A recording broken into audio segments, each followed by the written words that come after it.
Hello, I'm Philippe Fabry, and I'm recording this program on January 17th, 2023. Welcome to this new short format. You've no doubt heard a lot these days about ChatGPT, this new AI capable of writing perfectly sensible texts, even holding a conversation on certain subjects, thanks to the training it has been able to carry out on a certain number of databases. It doesn't seem to me that she can currently fetch this information from the internet, but the progress is absolutely astonishing. And you may have heard the anecdote that a professor at the University of Lyon found that 50% of his students cheated on an assignment by having their copy written by a GPT chat.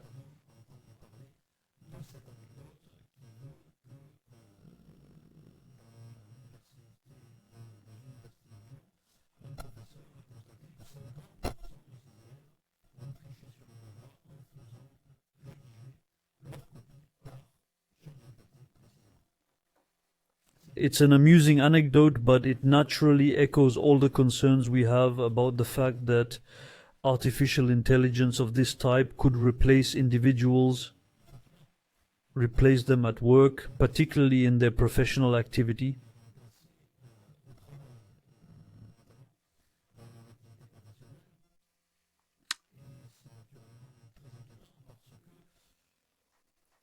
Given the intellectual level shown by this artificial intelligence, we realize that all of a sudden we have the feeling that we've made a quantum leap and that a whole host of new tasks that couldn't be entrusted to an AI before now could become so. And so after graphic AIs like DALL-E or Midjourney, this is further proof of the phenomenal and extremely rapid progress that AI is making with the work accumulated over the last few years.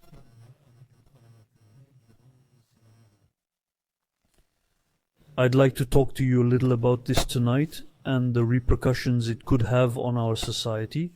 And to do so, I'd like to start with an article I wrote on this very subject in March 15, which I published in Counterpoint, and which I've taken up again in my History of the Century to Come, as part of the explanation of the mechanics that should lead to the arrival of the American Empire in the sense of an imperial type of regime, but of a Roman imperial type, let's say, but today in the United States. So I'm going to read you this article, probably commenting on it as I go along, and possibly adding a few considerations on how I feel I should amend or complete what I've said in this article. Or complete my comments in this article. So in this article began as follows. The ever excellent H6, I'm talking about H6 Table, the blogger, recently published an article dedicated to the imminent arrival of robotic automation, in which he both reviews the progress expected over the next half-century and reminds us of the essential economic truth that while many jobs will disappear as a result of more profitable robotic automation, the manpower and capital thus freed up will enable the creation of many new activities and jobs in accordance with Joseph Schumpeter's famous principle of creative destruction. The prospect is certainly exciting, and logic assures us that creative destruction works for the best. However, such upheavals could be prevented from fulfilling all their promise by the social tensions they could engender. I therefore only partially share H6's enthusiasm, not that I doubt the mechanism of creative destruction and man's intellectual capacity for adaptation and innovation. But I do doubt our society's ability to absorb such a brutal upheaval without descending into political hysteria and turning the dream into a nightmare before it has time to come true. Here's the problem. If the ability of human beings to create new jobs to earn a living, to replace those that will be replaced by robots, and to train individuals in such a way as to enable them to carry out the activities that require important qualifications, then this capacity seems indisputable to me. The difficulty is likely to arise in terms of timing. Indeed, in creative destruction and creation are not exactly simultaneous, and the more massive and systematic the destruction, the greater the risk of destabilizing the system if it cannot be compensated quickly and completely enough by creation. A revolution such as the robotic revolution that awaits us will constitute such a phase of massive and systematic destruction, the likes of which are very rare in history. My knowledge of world history is not universal enough to say whether this was the only one to have occurred, but the only one I know of is that of the 2nd and 1st centuries BC, which affected the Roman world. From the end of the Second Punic War, at the end of the 3rd century BC, Roman expansionism proceeded at an exponential rate. The territory controlled by Rome doubled in the 2nd century and doubled again in the 1st, and this expansionism flooded the Roman economy with slaves by the millions. In the 1st century BC, the population of Roman Italy numbered 5 million free individuals and 2 million slaves, according to Paul Veyne, a tenfold increase on the situation prior to the Second Punic War. Other estimates give the number of slaves as equal to or greater than the free population, so we're looking at 5 million slaves for 5 million free individuals. Most of the proletarians and small landowners were suddenly replaced by far more profitable slaves. Leaving aside the moral problem of slavery, it should be noted that, in good economic logic, the massive liberation of capital and labor should have brought economic progress, a creation to destruction. And the Romans were an industrious people. They were capable of it. They had invented the oil press, the arch in the middle, concrete. Their genius for machinery, cranes, and scaffolding of all kinds had enabled them to develop famous siege engines, catapults, scorpions, and mobile towers, but also to achieve fabulous architectural results. On a theoretical level, the ancients were not lacking in inventiveness. In the 3rd century BC, Ctesibios of Alexandria invented the hydraulic system that is the basis of the groom, the system of pistons used to hold a door closed or open, or to open it, as well as the piston, which is a part of it, the keyboard, and the first functional automata. The denticitaire machine, which dates back to several centuries BC, demonstrates the skill of the ancients in developing complex metal gears. This machine is thought to have been used for astronomical calculations. 2 centuries later, Heron of Alexandria invented the first steam engine, called the aeolipile, and suggested a steam-powered automatic door-opening system, which was to be reserved for temples. So we can see that the Greco-Romans eventually developed a number of major innovations. At the end of the 1st century BC, the watermill also appeared, which is an extremely important innovation, and at the end of the 2nd century, the first crank-connecting rod system, which transforms circular movement into lateral movement, and which you see notably in a number of uses. At the time, it was essentially used to transform the energy of a watermill to activate a saw, which therefore made a lateral movement, and to cut stone on an industrial scale. In truth, however, these inventions were of little use to the ancient world, and only came into widespread use in the Middle Ages and even after the Renaissance. And yet, as soon as they appeared, their interest was obvious. In the 2nd century, for example, the industrial-looking watermill at Barbigale, a series of watermills cascading one on top of the other, produced 4.5 tons of flour a day. In Hierapolis, Turkey, the mechanical sawmill, combining saw, connecting rod, crank, and watermill, operated on the same principle as those that flourished millennia later. In particular, if you've seen Little House on the Prairie, you'll know that Charles Ingalls worked at the Walden Grove sawmill, where there was a circular saw just like this, on which he cut his boards, since he was a carpenter, and this circular saw was activated by a system of watermills with transmission belts. And so all this existed as early as the 3rd century, and it would seem that the mechanism was known and used near the ball as early as the 2nd century. At the time, these saws were state-of-the-art technology, and they were used, as I said, to cut stone rather than wood. But it wasn't until the 15th century that the combination of the watermill and the blower, or simply soufflé, enabled forge furnaces to reach higher temperatures and begin to make significant progress in metallurgy. It took the 17th century for Denis Papin to rediscover steam and its mechanical potential, and the 18th century to combine all these factors and set European mankind on the road to industrial revolution with the steam engine as we know it today. Why has it taken 2000 years to wait for this progress to be made? Well, of course, the ancients lacked coal, which was a far more efficient fuel than wood, as well as material strong enough to make gaskets and so on. But even in the absence of steam power, simple hydraulic energy has never been exploited on a very large scale. Is it simply a question of gumption, so to speak, i.e., nobody thought of it for over 1,000 years? Or are there other reasons? I think there are other reasons, because this simple lack of ideas doesn't explain the low diffusion of revolutionary inventions at the time which I've mentioned, and of course considering that this low diffusion isn't an error linked to archaeology, because as we've found very few examples, well, we think it was very rare, whereas perhaps there were more than a few. In particular, there's this idea that for the Antikythera machine I was talking about, it's quite possible that if only one has been found, it's precisely because it was found in the water, in a sunken boat, and that's what enabled it to survive the Middle Ages, whereas as the Middle Ages entered, instruments useful for making astronomical calculations were increasingly rare, while people needed metals. So it's likely that if there were other metals in existence, they were melted down to be used for something else, to make tools or whatever.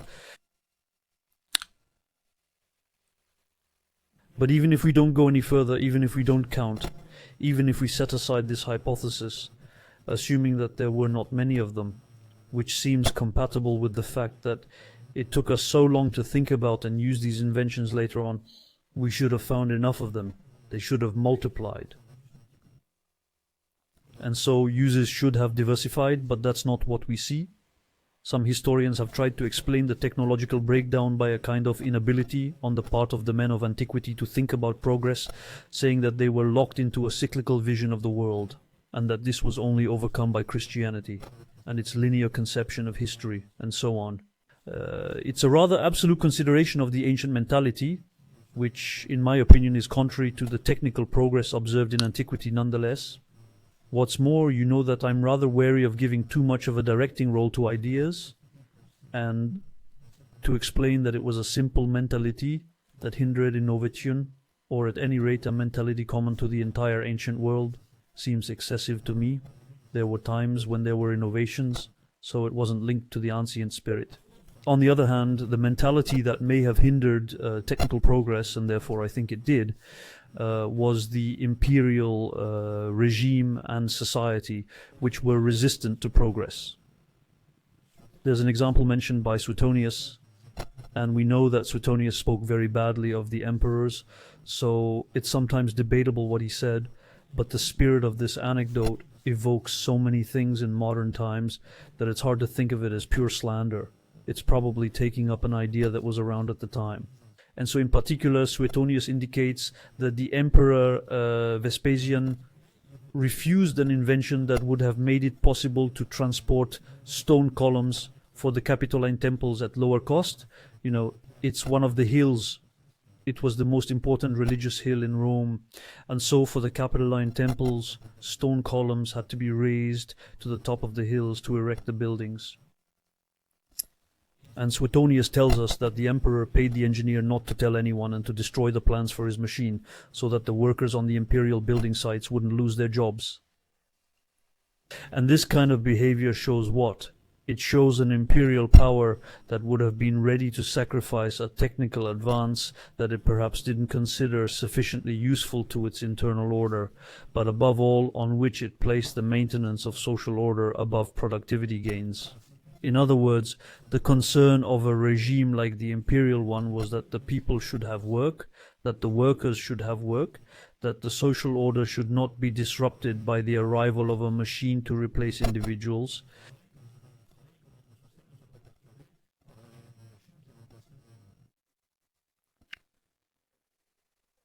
My hypothesis is that this fear of technical progress is linked to the emergence of the imperial regime. And this brings me to the economic crisis of the first century BC, which is precisely the origin of the empire. Economically speaking, and this is where we come back to our subject of the multiplication of slaves, the massive arrival of slaves, in a proportion unprecedented in all of ancient history, was a veritable upheaval. All markets were affected simultaneously. Crassus, who was the richest man of his time, made the slave trade a significant part of his business. This was not limited to buying and selling. Crassus bought slaves, had them trained for a whole range of tasks, from construction worker to literate scribe, and then sold or rented them out, meeting just about every conceivable demand for services. So it's quite amusing because Crassus' company is a bit like having an Egafame or a Digafame that has AIs for a whole range of tasks and can tell you need this or that. I've got just the robotic or intelligent workforce you need. That's pretty much how it would look today.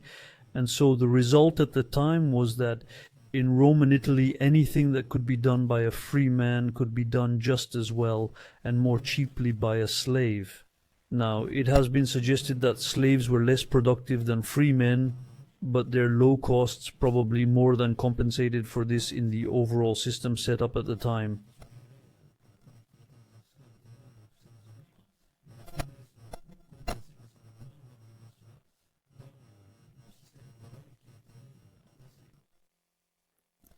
So the economic result was that the free men of Roman Italy rapidly, i.e. within a few decades, massively, i.e. the proportion of slaves in the population of Italy was multiplied by 10 in a century, and finally, systematically, i.e. a majority of professional activities were affected, not limited to manual or intellectual professions, for example. All were affected. Italy's free men therefore rapidly, massively and systematically lost their jobs. A small minority became fabulously wealthy, mainly the patrician class and the equestrian class, which was the Roman ruling class, and part of the population saved their business by buying slaves to do their work for them, so for the most resourceful and enterprising part of the population. And when artisans had workers, they even got a little richer by replacing them with slaves, since they earned on the margin. But a large part of the population was simply ruined, those who at the time of the revolution had no capital at all, i.e. what we would today call the proletarians, or whose capital suddenly lost all value, and this was the case of the small landowners who were incapable of exploiting the land as profitably as the large latifondian farmers, even using slaves. Let me remind you that the latifondiere system was put in place in Roman Italy and throughout the Roman world, precisely at a time when the imperial conquests brought a formidable amount of capital to the wealthy Roman classes, which was land capital, the land seized from the conquered, and human capital, slaves. And so the latifondiere system was to create very large farms to be exploited by crowds of slaves who weren't very productive but were very numerous on very large farms. So in the end your farm was profitable, whereas the small farm, which was very good, or on which the small owner did his job very well, was less profitable because of its small size. And so that's how we ended up with the ruin of this small peasantry, which was in fact the Roman middle class. And so this economic upheaval had serious political consequences. It was too rapid, too massive, and too systematic for economic structures to adapt, and for creative destruction to have time to take effect. So many malcontents appeared in such a short space of time that the political repercussions were faster than the market could adapt. From the second half of the 2nd century BC onwards, public redistribution began, which soon turned to welfare. These redistributions gave the Roman state greater and greater power than it had ever had before, fostering an explosion of political clientelism. So, to sum up, the economic and political upheaval went like this. The influx of slaves deprived the majority of free men of their jobs, while those who had the means to invest in the market grew considerably richer. This brutal economic divergence was compensated for by the massive recourse to public redistribution, which produced a society of welfare recipients occupied by public leisure, completely losing the culture of hard work that had been the Roman way for centuries. And this was the original social pact of the empire, a population that accepted the supremacy of the state on condition that its existence was freely granted. The result of all this was that 1 or 2 centuries later, formidable technical innovations appeared, the ones I mentioned earlier, but they didn't arouse enormous interest, even though slavery was then on the wane due to numerous emancipations and the diminishing market contribution of the conquests. Slave labor was becoming less profitable, and so the concern of the new imperial power at the time was not innovation but the permanence of the rents, i.e. the maintenance of a stable market. Rents, i.e. maintaining the economic system as it was so that the ruling class could continue to enrich itself, or at least continue to live in the same comfort, and that we still have the necessary resources to guarantee social peace. So that's it. That's the first conclusion.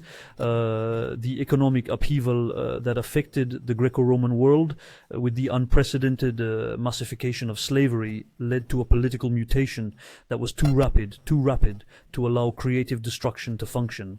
Technologically, the Roman world practically froze, and when human genius produced masterpieces in Saula, in Bebegalia, in Hierapolis, they didn't catch on, because the political system was no longer encouraging, freedom had become too extinguished, and its extinction was to accelerate even further from the 2nd century onwards, which saw the appearance of such promising innovations. And that's why I'm worried about the transition to the robotic age. Economically, the multiplication of robots and their very rapid and simultaneous adaptation to a whole host of tasks could well have effects similar to the exponential development of slavery in late Republican Rome, according to the following scenario, Pau.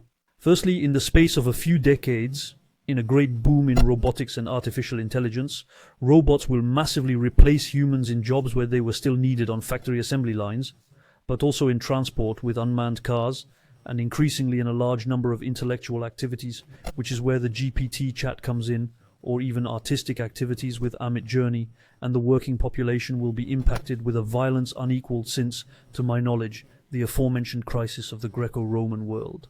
Some studies suggest that, dating from the time of the article, i.e. 2015, 3 million jobs could disappear in France due to robotization by 2025. So I don't know if there's been any follow-up on this job destruction. We've seen a lot of jobs disappear, for example, in supermarket checkouts, which have been replaced by robotic equipment. I don't know if this has affected many other sectors and if these figures are current. In the United States, it's estimated that 47% of jobs could be entrusted to computers within the next 20 years, which is an even more interesting figure. So that would bring us up to 2035. In this case, the phenomenon will be so massive and systematic that a large proportion of the individuals thus excluded from the world of work will have no chance of finding new jobs, because the progress of computers will outstrip their own capacity for training and innovation. And here we come across the case of ChatGPT and the students who use ChatGPT to do their work for them. As soon as people are trained for a new job, they often find that a computer has also become capable of doing it better and cheaper. So that was the first thing, the great robotics boom and its impact on employment. Secondly, the proportion of excluded people in our societies will be such that this will have an immediate political impact. There are only 3 ways to redistribute wealth: through the capital market, through the labor market, or through political coercion and redistribution. In the economic situation we're talking about, the entire proportion of the population with little or no investment and no access to the labor market due to the advance of robotics will have no leverage other than redistribution through political coercion. And since they'll be numerous, they'll get it in our democratic societies. And so the only remedy that a state is capable of proposing will be either to block technical progress by prohibiting the replacement of the same by robots, by AIs, in order to restore access to the labor market, or to redistribute the wealth of robot owners and operators to those who won't have any by direct coercion and therefore by overtaxation of robots and AIs. As a third consequence, the result will be an enormous increase in the sphere of state intervention in the economy and the creation of a largely welfare society. This will be less immoral than when the exploited were other humans, i.e. when they were slaves in ancient times, but just as harmful in terms of respect for capital, property rights, free enterprise, and the culture of innovation. And so we would see the emergence of a kind of global SSR, as I feared in Rome, from liberalism to socialism. This would not be an era of peace and prosperity, with humanity living in abundance, cared for by these robots. since a very powerful state, even if it is rich and has no problem keeping its population living in opulence, will be the object of power struggles, the result would be a sterile rent economy with little or no social mobility, sterile technological progress, and a distorted price system. The long-term consequences would be the same as always when faced with a planning state. Shortages, uprisings, breakdown, feudalization, technological regression.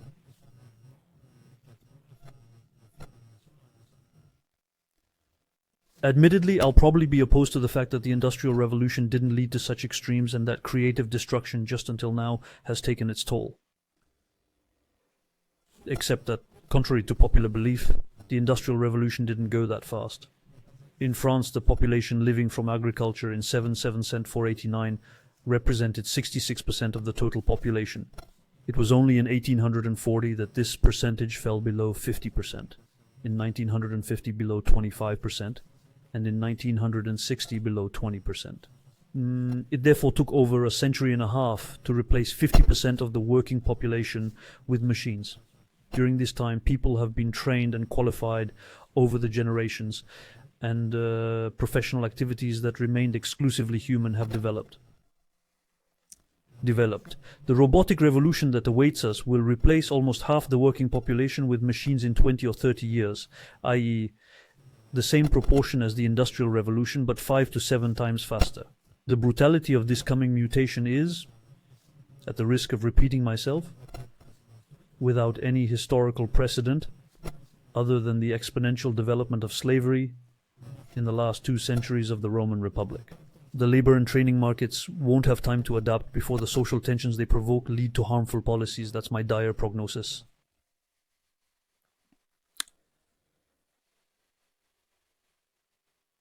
So what do I have to add to that today? I'm not sure I'll be able to conclude with anything else, but I'll start with a comment on economic transformation. I think that the economic transformation linked to slavery in antiquity, in modern times, let's say in the 2nd century BC, in Roman history, i.e. between the end of the wars against Carthage and the end of the conquest of the Orient, and therefore before Julius Caesar's great conquests, i.e. The conquest of Egypt and Gaul, etc., was already a significant factor in the economic transformation of the Roman Empire. I believe that this first movement has already taken place and that it corresponds to the great globalization of the second half of the 20th century and the beginning of the 21st, which has already largely destroyed industry and a large number of jobs in Western countries,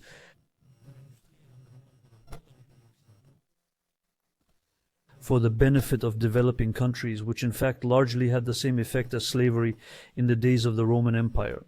In other words, by making Chinese workers work at prices and under social conditions far inferior to those of individuals in the West, it had much the same effect as slavery. Another effect has been the use of mass immigration in Western countries to lower the cost of labor, and in a whole range of difficult, arduous activities, whether in restaurant kitchens, on building sites, etc. This too has a similar effect to slavery. This too has an effect similar to that of slavery in Rome, i.e. the importation of very low-cost labor. And that explains why I've already drawn a parallel in other videos between, let's say, Trumpism in the United States and the demands of Tiberius Gracchus, the eldest of the Gracchi, in ancient Rome. And that was around 130 BC, so towards the end, in the last third of the 2nd century BC. But then, in the 1st century with Jesus Christ, there were the conquests of Julius Caesar, in particular the conquest of Gaul, which alone brought an absolutely considerable flow of slaves, more than 1 million, and out of the population mass I indicated 5 million, meaning that the number of slaves doubled again. I said it doubled in the 2nd century, doubled in the 1st century. This is true for the lands dominated by Rome, but it's also true for the number of slaves. And so I think it's rather this second movement, i.e.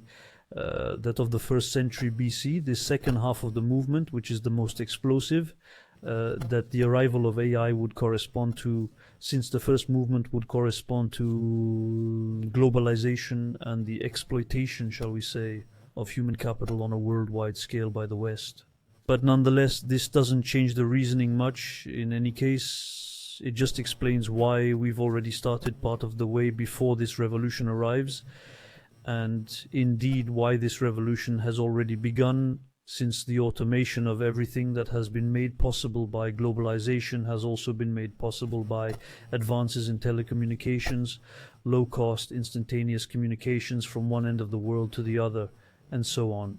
So that's already played a part, in fact. But with the arrival of all these artificial intelligences, what's going to happen is that a whole host of activities that have hitherto been protected, notably intellectual activities, risk falling into the hands of robotization.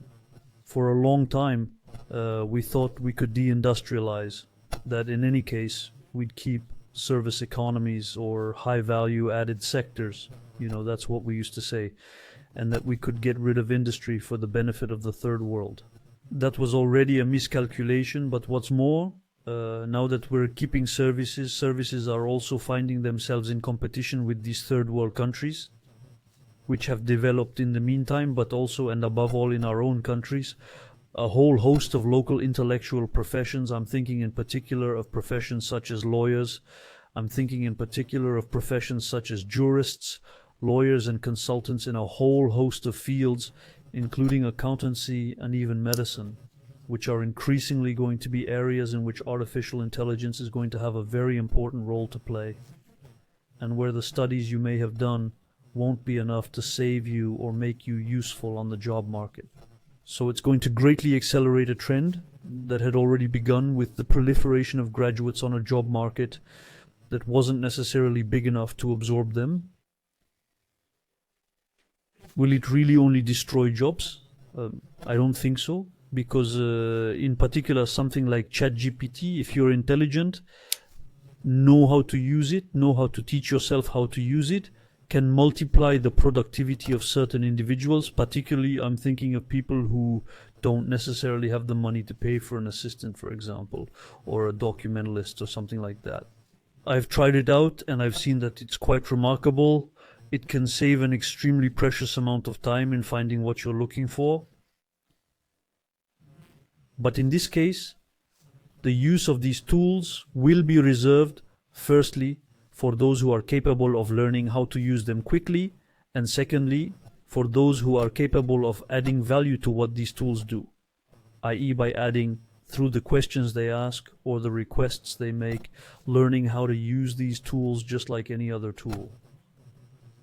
I'm thinking of this in particular when you see examples of what has been done with Midjourney, where you see people doing absolutely extraordinary things. In other words, these artificial intelligence tools themselves can be used in an absolutely virtuoso way, and no doubt we're only at the beginning of their exploitation. People are going to discover new ways of using them, and so this will also lead to an explosion of creativity. But in the meantime, there are a whole host of sectors or techniques that will disappear or remain in a residual way, with the charm of craftsmanship, if you like, but the charm of craftsmanship can only correspond to a few small luxury productions. It's not enough to occupy an entire economy.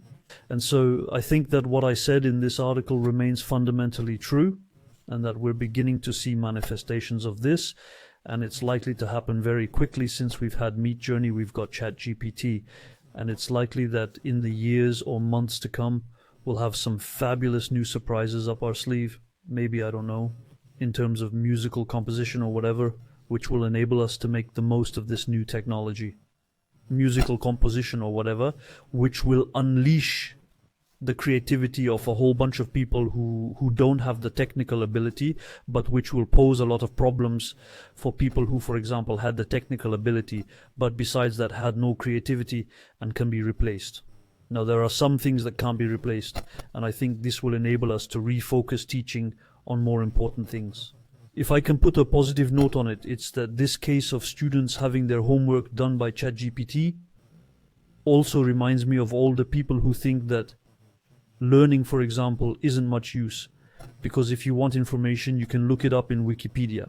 But if there's one thing that's extremely important from a learning point of view, it's that it's the fact of having ingested things and having them in your head that gives you a lot of ideas, that gives you flexibility, and that creates creativity.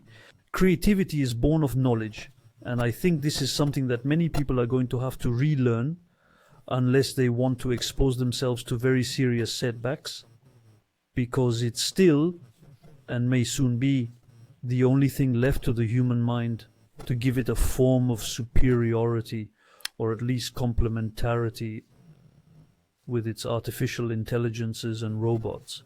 So I'll leave you to ponder on this. I look forward to your comments, if any, and don't let me stop you.